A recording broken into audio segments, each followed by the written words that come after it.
जय हिंद, जय भारत, वंदे मातरम। आप सभी को प्रणाम। मैं राम कुमार। आज की इस वीडियो में फिर बताना चाहूँगा कि आज का जो दूसरा दिन है ठंड का, बड़ा ही प्रकोपनीय है। और गांव में तो होता ही है कष्टकारी। देखिए, आपको पास में नहीं दिख रहा है, इतना अंधेरा है। हमारा घर हमको ही कम दिख रहा है। देखिए,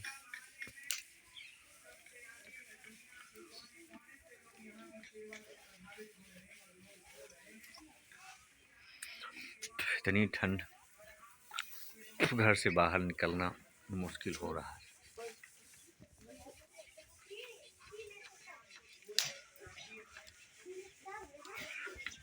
है। सृष्टि को एक जर्किन लाई गई, कल से खुश हैं भैया।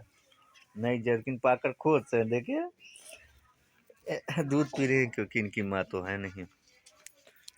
1 साल की थी तब से इनकी माँ खत्म हो गई। इधर नमस्ते चाचू लोग, प्रणाम। कहा नमस्ते। इधर मेरे वीडियो को लाइक करो, शेयर करो। हाँ भाई, नमस्ते करो, नमस्ते, प्रणाम। मेरे वीडियो को लाइक करो, शेयर करो। भाई, इनकी माँ खत्म हो गई हैं। 4 साल हुए को इनको गोद में लेकर हम पाले हैं। और दूध नहीं पाती, इनका डब्बे का दूध पिलाते हैं। दिखाओ उधर, कदैया पी जाते हैं, डब्बे में दूध पीती है। इनको सेने में इनको पालने में हमें इतना कष्ट हुआ। हम रो रो कर पाले। एक दिन ऐसा नहीं होगा जिस दिन हम रोए नहीं इस बच्ची को पालने। गांव के लोग जिनके घर दूध हुआ करता तो वो भी नहीं देते थे। और सब याद है हमें, वक्त का इंतजार। बहुत तकलीफ झेले हैं इस बच्ची को सेने में। पता नहीं कौन से हमसे पाप हो गया कि यह दिन देखने को पड़ा। सपनी हमारी 2019 को ख़त्म हो गई। 9 दिन अस्पताल में भर्ती किए थे। डॉक्टर ने कौन सी गलती की, कौन सा इंजेक्शन लगा दी, उसकी हाथ खत्म हो गई। नवरात्र का दिन था। हमारे घर में जितनी घटनाएं हुआ करती सारी नवरात्र में ही हुआ करती। पता नहीं कौन सा देवी के प्रकोप है। हम लोग इतना भाव भक्ति से पूजा पाठ करते थे। अब जब से हम पूजा पाठ दूसरे पंथ में चले गए, हमको राहत है। बाकी हम जो भक्ति मार्ग की सेवा किया करते थे, हमको बहुत कष्ट है। अब शक्ति मार्ग की सेवा में हम चले गए, अघोर पंथ में। हमको कोई कष्ट नहीं, न मानसिक न शारीरिक, न सेवा, तमाम प्रकार के कष्ट हैं। ऐसा कुछ नहीं है। शक्तियों की पूजा कलयुग में ज़रूरी है। भक्ति की पूजा करते करते इंसान खत्म हो जाता है। और हम तो यही कहेंगे कि समर्थ को नहीं दोष। गोसाई तुलसीदास ने रामायण में कहा है, समर्थवान बनिए, ना आपको कोई मार सकता है जब तक आपका जीवन है। समर्थवान बनिए, ज्ञान विज्ञान की तरफ जाइए। अंधविश्वास के बारे में हम कहेंगे क्योंकि हम भी बहुत बड़े गुरु के हम शिष्य हैं। डॉक्टर नारायण श्रीमाली जी के शिष्य हैं। जानते हैं ज्ञान विज्ञान की तरफ इसलिए आना चाहिए, अध्यात्म को 30% रखना चाहिए। वही 30% आपके जीवन में 100% का काम करता है।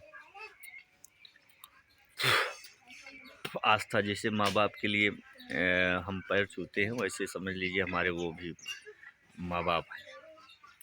एक आस्था, बाकी कुछ नहीं। मानसिक रोग है ये। धर्म के कार्य जो है मानसिक रोग है। नहाने के बाद जल छोड़ना चाहिए, ये सब मानसिक रोग है। कुछ ऐसा कुछ नहीं है। आप चाहिए नहाइए, पूजा पाठ कीजिए, मत कीजिए, कुछ करने की ज़रूरत नहीं है। किसी को अर्घ देने की ज़रूरत नहीं। भगवान ने एक नियम बनाया है, प्रथम बनाया अपने माँ बाप, और माँ बाप की सेवा ही सर्वपार होती है।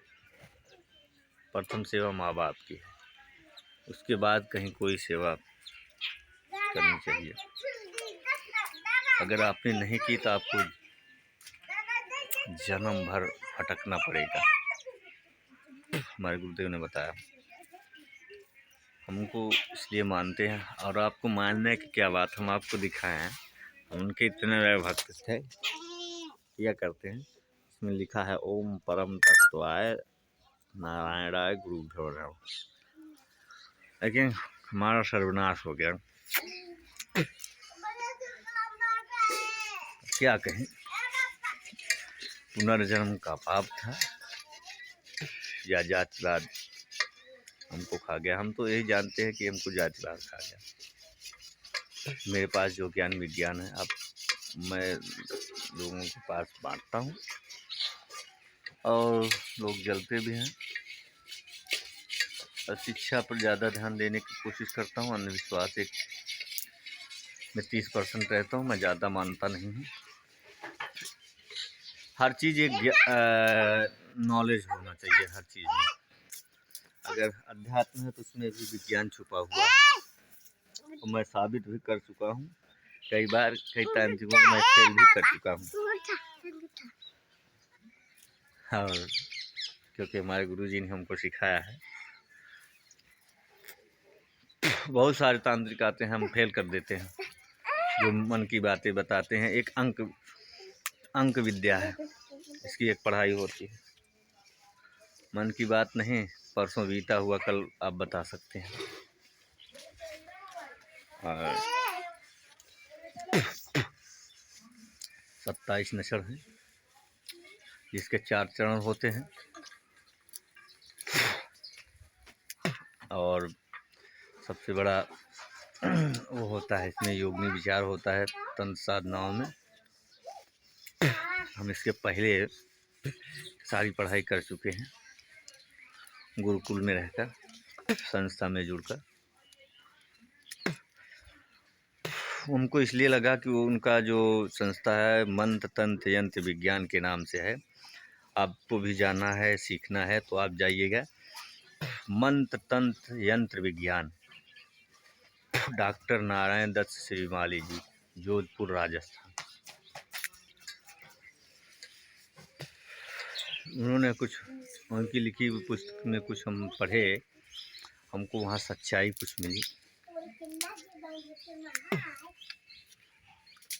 वो सूर साधना के बल पर अमेरिका में एक तिली को स्वर्ण बना दिए थे।